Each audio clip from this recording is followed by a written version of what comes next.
everyone, this is the card that I've been working on today. I've been kind of in a fairy mood, so I wanted to show you what I came up with. So first I thought I'd show you how I made the fairy. Just slip this to the side for just a minute.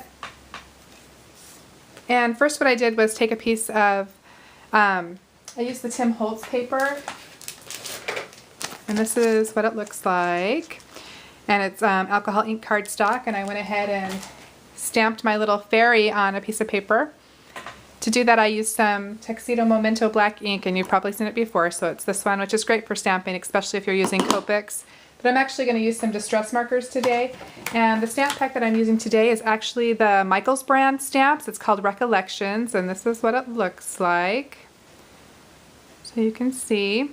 And I was a little hesitant to buy them, but they actually seem to be working all right. So you zoom in just a little bit so you can get a better idea of what I'm doing here. Okay, so what I did first was, after stamping it, I went ahead and stamped it again on some gray paper, and you can just use whatever you have. This one's kind of got a little bit of a metallic sheen to it. You probably can't even see it, but so I stamped it onto some gray, and then went ahead and cut out a couple of pieces. So if you're looking at it from this angle here, this is what it looks like when you've completely finished. But I cut out the little petals that have the polka dots. Well, I guess it's part of her little tutu, and then I also cut out the wings on her back. So I've already I've already glued most of the pieces on, but I'll go ahead and stick these two pieces on so you can see what I did. And then I'll show you the colors that I used to make her little tutu. So I'm a little bit close for the moment just so that you can see up close. Go ahead and line her up. And for these smaller pieces, it's really great if you have a pair of tweezers. Makes it a lot easier to glue. So if you have some, I think these are We Are Memory Keepers, if I recall correctly. I might be wrong. But you have to squeeze them and they open, which I thought was weird at first because it seems like it should be the opposite way to me. But then you can just clip onto your little piece, flip it over, add your glue.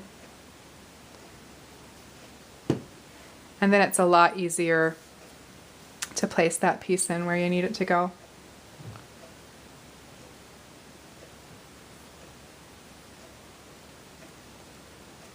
Okay, so now you can see that all of the pieces that I wanted to paper piece are on. And then to do the coloring, I grabbed two Tim Holtz Distress markers. I grabbed Tumbled Glass, which is my lighter color, and Broken China, which is just a little bit darker.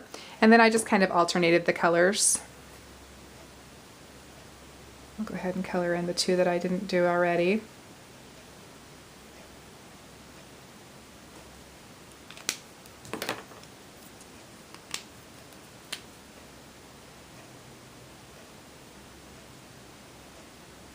And then once I'd colored all of the petals, to make my fairy really shine, if you look at my example here, she's really shiny.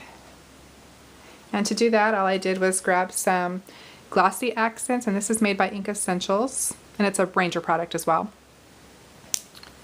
And then I just grabbed it and started to fill in the body of my fairy here, just the black parts. I'll just do a little bit so you don't have to sit here and watch me do the whole thing, and then just make sure just a little bit less is coming out when you get to the hand. Same with the legs. A little bit less. And when this dries, it'll be clear. I considered using the black because there is a black version, but realized it didn't really matter. The clear was easier.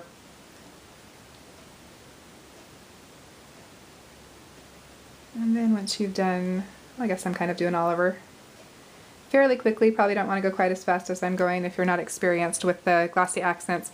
And then once you're finished with that, it looks kind of smoky right now, but like I said before, it will dry clear. And then once you've done that, I went ahead and took some stickles, and this is the Stardust stickles. And this is what I used to help her tutu, where I've colored already, to really shine and sparkle. And so I just went ahead and filled those little pieces in.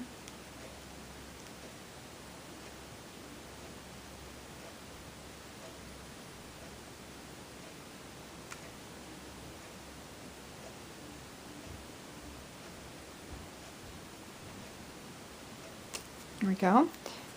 And then one last thing that I did was grab some, close my glue before I forget, bad habit, is I just took some regular old rhinestones and went ahead and grabbed kind of the medium sized one and stuck that on, covering the holes. Just like that.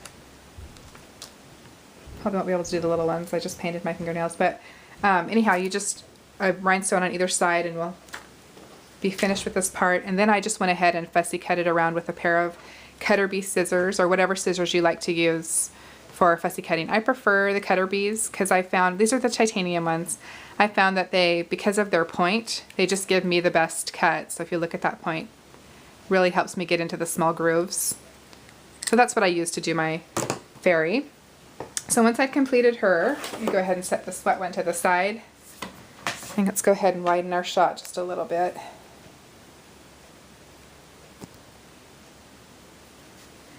And I'll explain to you how I made the card. So we'll set our little fairy aside and go ahead and grab a regular card base. And it looks like I don't have one here. So I'm going to reach and grab one real fast. Okay, so your card base is just going to be, oops, a 5.5 by 4 1/4, which is actually just an 8.5 by 5.5 piece of cardstock. And once you've done that, then we'll use a couple of other pieces of paper. And I grabbed some, this was just in my stash, so I'm not really sure where I got this from. There was nothing on it. It's just a piece of black patterned paper with silver stars on it. And this one measures 5 1/4 by 4, and that one's going to go right here. But before I add that, I'm actually going to just grab some pinking shears and trim off one side. And it's going to go right here in the middle. And let's just go ahead and add it so we can move along fairly quickly. I'm going to widen my shot just a hair more. It feels like I'm too close. Love Fridays, my day off. Okay. And you may find, for perspective's sake, it's easier to stand up when you're lining your pieces up, which I have found that to be true. And this one's actually going to go fairly in the center, right about there. And then our next layer is this silver paper, and you've probably seen me use this before. It comes from the Die Cuts with a View Dazzle stack, and here's kind of a quick little, see what it is. And so I just grabbed a square, and this measures 4 3/4 by 4 inches. And I'm going to also cut off with the pinking shears a little piece of this. You'll kind of start to see that I've got a little bit of a pattern going. And then before I do this one, actually I'm going to grab a punch. This is a Martha Stewart punch called Stars. I'm going to stick something underneath me so I don't make too big of a mess here. And make sure you save the stars. This one's a little tricky to line up, so really pay attention when you're doing it. That you get it completely, perfectly lined up. Hopefully the lighting will keep me from making a mistake. And we'll punch the other side, looking to see where they line up. That looks pretty close. There we go. And retaining the silver stars, just going to set those aside for just a moment.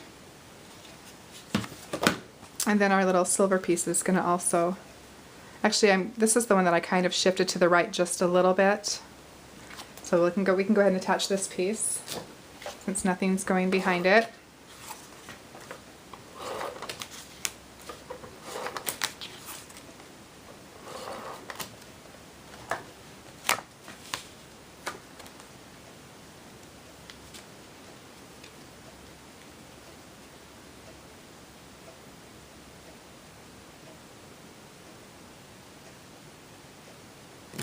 There we go.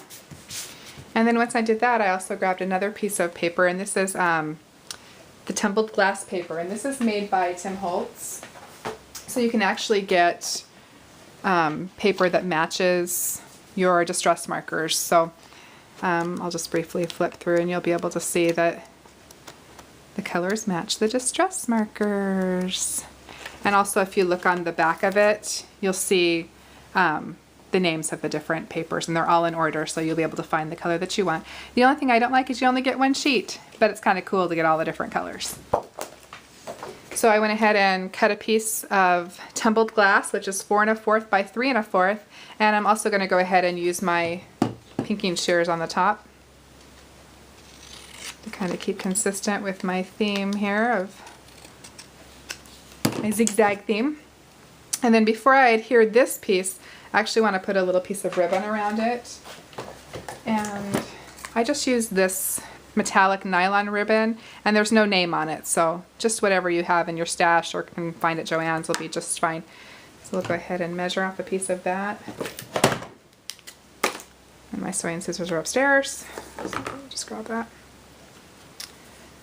And I'm thinking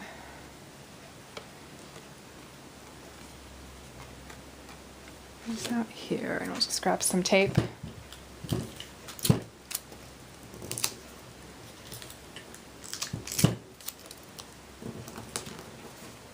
Oops, there we go. And then now that that piece is on, we can go ahead and attach this piece on. And I'll just grab my ATG again.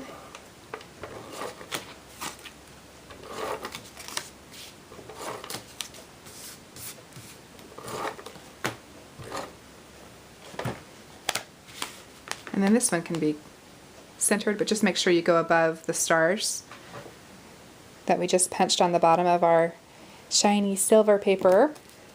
There we go. And now that we've got pretty much our base done, to figure the rest of this out, I thought it's easiest to go ahead and figure out where our fairy's going to go. And I've already put pop dots on the back of her, and so I'm going to put her on first so I can use her for placement. I'm just going to remove the little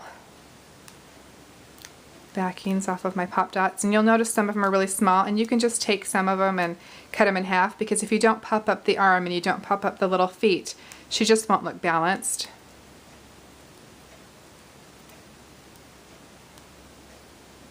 Alright, that little one didn't want to come off. There we go. I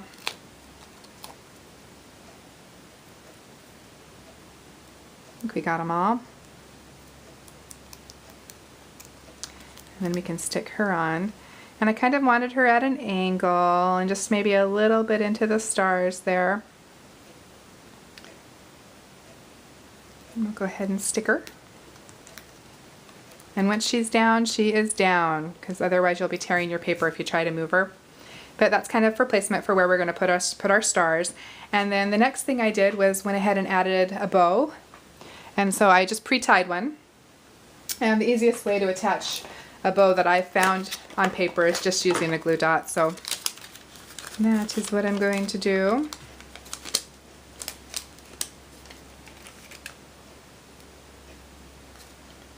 Oops, she didn't want to stay. There we go.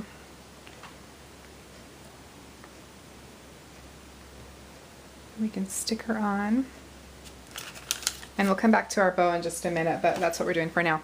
And then let's go ahead and put our stars on, and you'll see why I retained some of the little punches that I made. Went ahead and stuck them on this black paper so that you can see them a little bit better. And then basically what I did was I thought about placement first, so I started kind of just laying them out. This is where it's a good idea to have some tweezers, that you can just kind of play with them, position them where you want them, different sized. When you punch them out, you'll get lots of different sizes. But anyhow, so just kind of start laying out your stars and deciding where you want them. And then once you do that, you can use your tweezers to kind of help place them and glue them. Grab one more.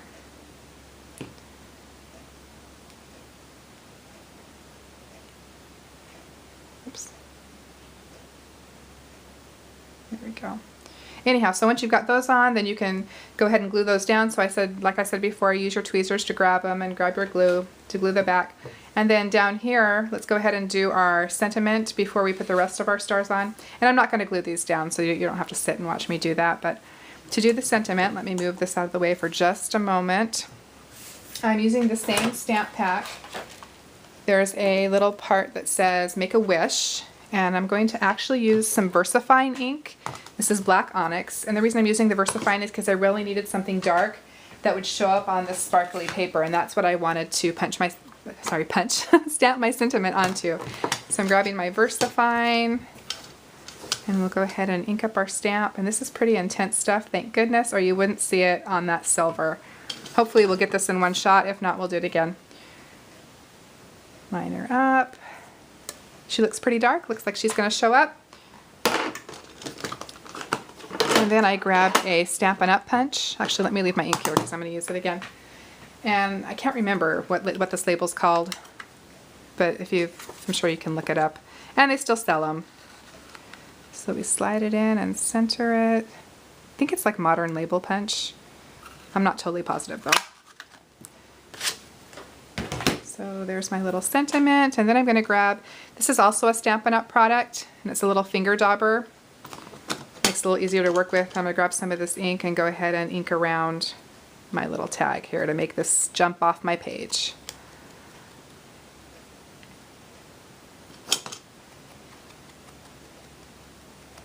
Okay. And I think these come in a package of 12. I have tons of them that I keep for each ink color that I use them for. And once we've done that, we can pull our card back. And one other thing I want to do while I've got my little ink dauber out, I'm going to grab my, this is Tumbled Glass, the Distress ink by Tim Holtz, which is the same color that we're using for our paper. And just ink that up. And I'm just going to go around my card base. Don't worry about my stars. Like I said, they're not glued down, and you'll be able to just lay those down for placement. And I'm just going around the outside of my card to give it just a little bit of blue. And technically I don't need to do this side because I'm going to put a little zigzag pinking strip of blue there, but that's okay. Got it out, we're doing it. So to ink around, and then once we've done that, we can decide where our Make-A-Wish is going to go. And I'm actually going to pop dot that up as well. Boy, I can hardly talk today. Grab our pop dots so that everything will rise properly. Removing the backings. Then I figured kind of down here at the bottom was where I wanted my sentiment to go. Must be really staticky today.